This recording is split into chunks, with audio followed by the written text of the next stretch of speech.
હવે આપણે નવો ટોપિક બહુપદીના શૂન્ય અને તેના સહગુણક વચ્ચેનો સંબંધ મેળવીએ. આપણે બહુપદી એટલે શું, તેના પ્રકારો, બહુપદીનો ગ્રાફ કેવો હોય, તેના શૂન્ય કેવી રીતના મળે, ગ્રાફની મદદથી તેના શૂન્ય કેવી રીતના મળે એની ચર્ચા કરી. હવે આપણે બહુપદીના શૂન્ય અને તેના સહગુણક વચ્ચેના સંબંધ ચકાસવાના છે. સૌથી પહેલો બહુપદીનો પ્રકાર છે જેને કહેવાય સુરેખ અથવા એકઘાત બહુપદી. સુરેખ અથવા એકઘાત બહુપદી અને તેનું વ્યાપક સ્વરૂપ છે p of x બરાબર ax plus b. આ એને વ્યાપક સ્વરૂપમાં a અને b કોઈ પણ સંખ્યા અહીંયા આવી શકે, કોઈ પણ વાસ્તવિક સંખ્યા હોઈ શકે. ab belongs to r. r એટલે વાસ્તવિક સંખ્યા, કોઈ પણ સંખ્યા હોઈ શકે. a is not equal to 0. હવે આ બહુપદી છે તેના શૂન્ય અને સહગુણક વચ્ચેનો સંબંધ કેવો હોય? તો સૌથી પહેલા એકઘાત બહુપદી છે p of x એનું શૂન્ય એના બરાબર થાય માઇનસ b ના છેદમાં a. એટલે કે માઇનસ અહીં b શું છે? b હોય છે અચળ પદ અને a શું છે? a છે x નો સહગુણક એટલે કે અંશમાં આવશે b એટલે કે અચળ પદ અને છેદમાં આવશે a. એનો મતલબ થાય x નો સહગુણક. આ દર્શાવે છે બહુપદીનું શૂન્ય અને તેના સહગુણકો. આ a અને b સહગુણકો કહેવાય, બહુપદીના સહગુણકો છે.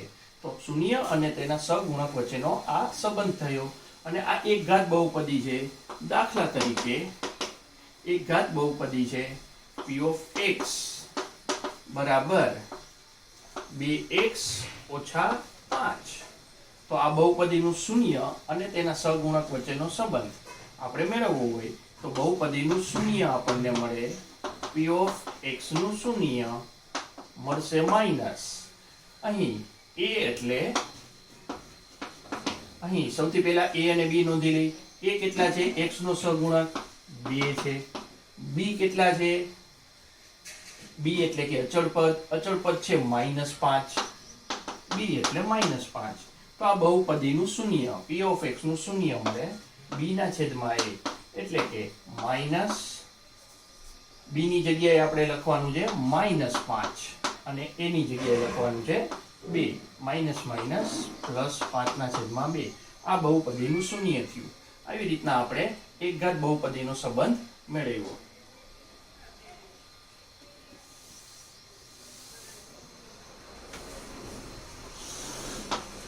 ત્યારબાદ હવે દ્વિઘાત બહુપદી છે.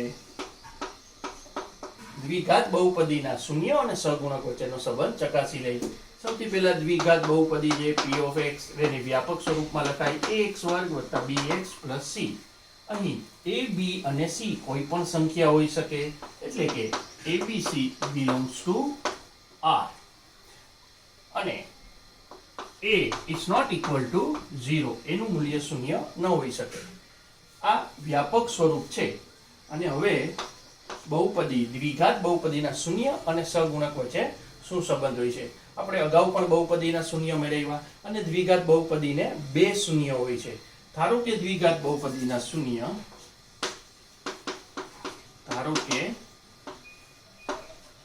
દ્વિઘાત બહુપદીના શૂન્ય એને આપણે નામ આપી દઈ. બે શૂન્યને, એક શૂન્યને આપણે આલ્ફા કહી અને બીજું શૂન્ય છે એને બીટા કહી.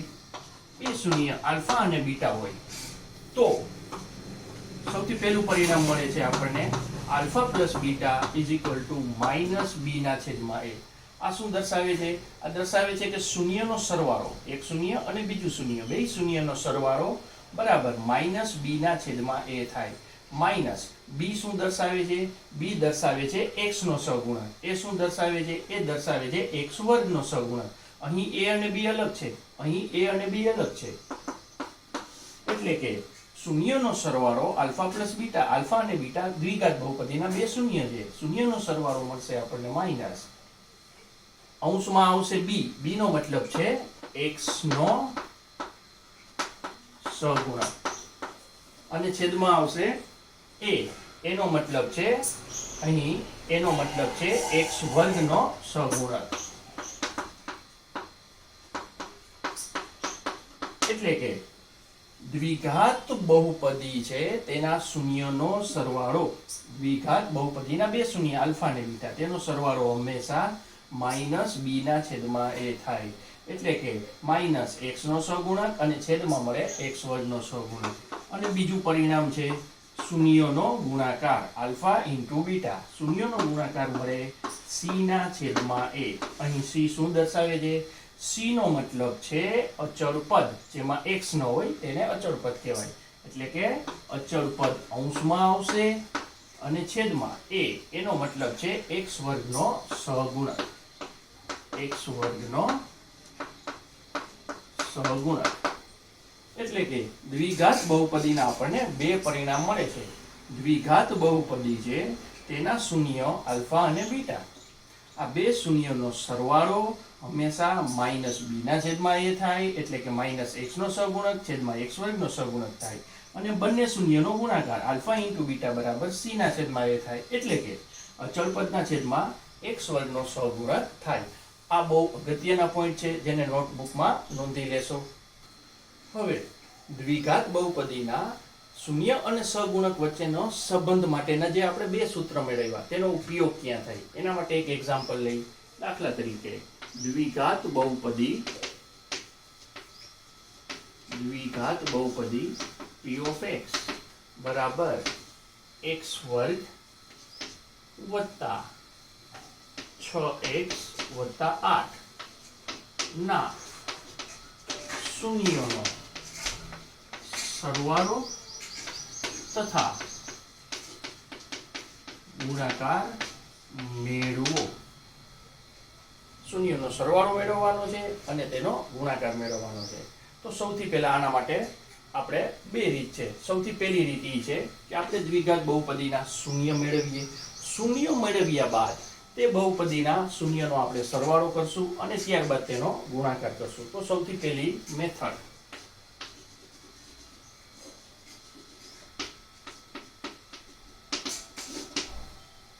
તો p of x બરાબર x વર્ગ વત્તા 6x વત્તા 8 ના શૂન્ય શોધવા માટે p of x બરાબર શૂન્ય લેતા. શૂન્ય મેળવવા આ રીતે આપણે કરી ચૂક્યા છીએ. શૂન્ય મેળવવા હોય તો આપણે બહુપદી બરાબર 0 લેવામાં આવે. અહીં બહુપદી છે x વર્ગ વત્તા 6x વત્તા 8 બરાબર 0. આ બહુપદી બરાબર 0 લેવામાં આવે. હવે આના અવયવ પાડવાના છે. અવયવ x વર્ગ વત્તા 6x વત્તા 8 ના અવયવ કેવી રીતના પડશે? 8 ના બે ભાગ પાડવાના છે. એવા બે ભાગ પાડવાના છે કે જે બે ભાગનો ગુણાકાર 8 આવે અને તેનો સરવાળો 6 આવે. કયા ભાગ પડશે? એક ભાગ હશે 4 અને બીજો ભાગ હશે 2. 4 અને 2 નો સરવાળો થશે 6 અને આ બે સંખ્યાનો ગુણાકાર આવશે 8. આ અવયવ છે તે બહુ અગત્યના છે. એટલે જ 8મા અને 9મા ધોરણના તમને જ્યારે પણ ટાઈમ મળે ત્યારે 8મા અને 9મા ધોરણના અવયવની વારંવાર પ્રેક્ટિસ કરવી બહુ જરૂરી છે.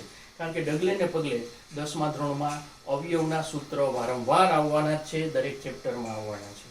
તો અહીં અવયવ છે, બે અવયવ પડશે, x વત્તા 4 x વત્તા 2.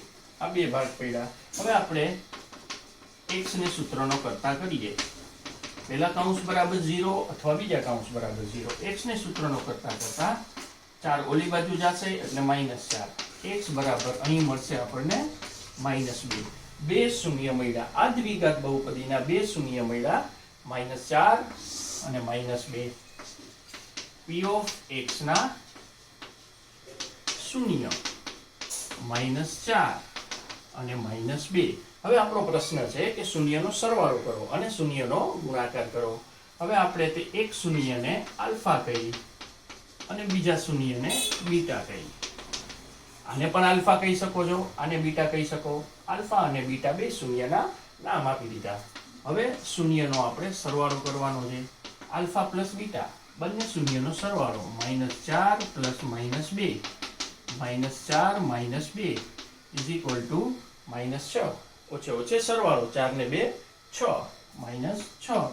બીજું મેળવવાનું છે આપણે શૂન્યનો ગુણાકાર. શૂન્યનો ગુણાકાર પહેલું શૂન્ય જે -4 એને ગુણ્યા બીજું શૂન્ય જે -2. 4 દુ કેટલા થશે? 8. અને આ રીતે જવાબ મળ્યો આપણને 8. આ મેથડ પહેલી છે. પહેલી મેથડમાં આપણે દ્વિઘાત બહુપદી છે તેના શૂન્ય મેળવવા માટે બહુપદી બરાબર 0 લેવામાં આવે. ત્યારબાદ બહુપદીના અવયવ પાડી x ને સૂત્રનો કરતા કરવાથી આપણને બહુપદીના બે શૂન્યો મળે છે. આ બે શૂન્ય છે એનો સરવાળો કરવાથી બહુપદીના શૂન્યનો સરવાળો મળે. ત્યારબાદ બહુપદીના બે શૂન્યનો ગુણાકાર કરવાથી ગુણાકાર મળે. આ મેથડ જરાક લાંબી છે. ઘણીવાર આ જ પ્રશ્ન 1 માર્કમાં પણ પૂછાય છે. ત્યારે આવી લાંબી મેથડ કરવી યોગ્ય નથી.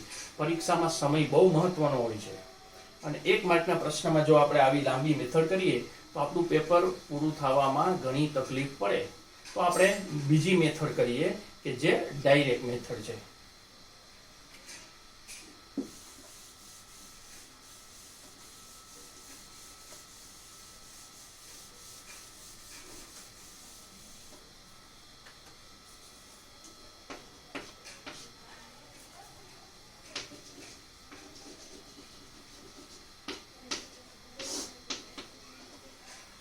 મિત્રો હમણાં જ આપણે સૂત્ર મેળવ્યું.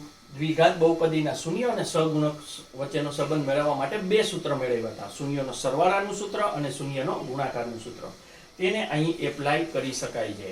અહીં દ્વિઘાત બહુપદી છે p ઓફ x બરાબર x² વત્તા 6x વત્તા 8. આને આપણે બહુપદીનું વ્યાપક સ્વરૂપ p ઓફ x બરાબર ax² વત્તા bx વત્તા c આની સાથે સરખાવી દઈ એટલે આપણને a b અને c ના મૂલ્ય મળશે.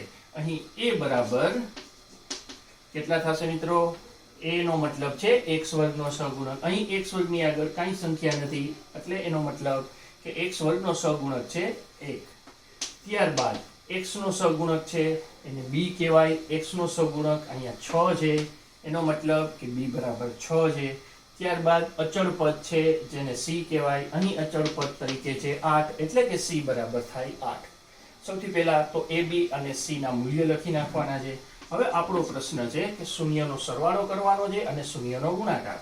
ધારો કે બહુપદીના શૂન્ય આલ્ફા અને બીટા હોય તો શૂન્યનો સરવાળો આલ્ફા પ્લસ બીટા એનું સૂત્ર છે -b ના છેદમાં a, જે આપણે હમણાં જ મેળવ્યું. આલ્ફા પ્લસ બીટા બરાબર -b ના છેદમાં a. આ સૂત્ર ઉપરથી ડાયરેક્ટ આપણને બહુપદીના શૂન્યનો સરવાળો મળી શકે છે. અહીં માત્ર આપણે a અને b ની કિંમત જ મૂકવાની છે. અહીં b બરાબર કેટલા છે? 6. તો અહીં b ની જગ્યાએ 6. અહીં a બરાબર કેટલા છે? 1 એટલે કે a બરાબર 1. તો આનો મતલબ કે શૂન્યનો સરવાળો મળ્યો આપણને -6, જે આપણે અગાઉ મેથડ નંબર 1 માં પણ મેળવી ચૂક્યા છે કે શૂન્યનો સરવાળો આવે -6 અને આમાં ડાયરેક્ટ મળે છે. તેવી જ રીતના શૂન્યનો ગુણાકાર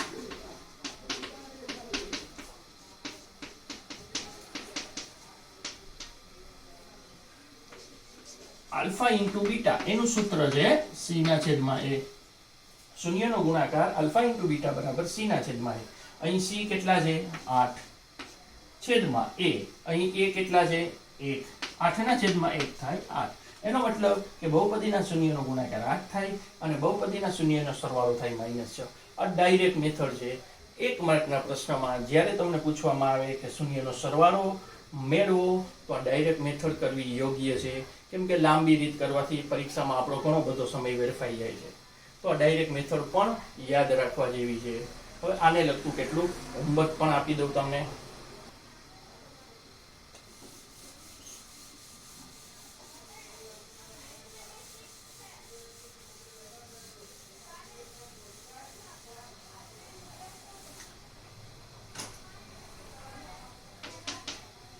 અહીં આપેલા દાખલાની ઘરે પ્રેક્ટિસ કરવાની છે. તમારે બંને રીતે શૂન્યનો સરવાળો અને ગુણાકાર મેળવવાનો છે.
આટલા દાખલામાં તમારે બહુપદી, આ બધી દ્વિઘાત બહુપદી છે, આ દ્વિઘાત બહુપદીના શૂન્યનો સરવાળો મેળવવાનો છે અને શૂન્યનો ગુણાકાર મેળવવાનો છે.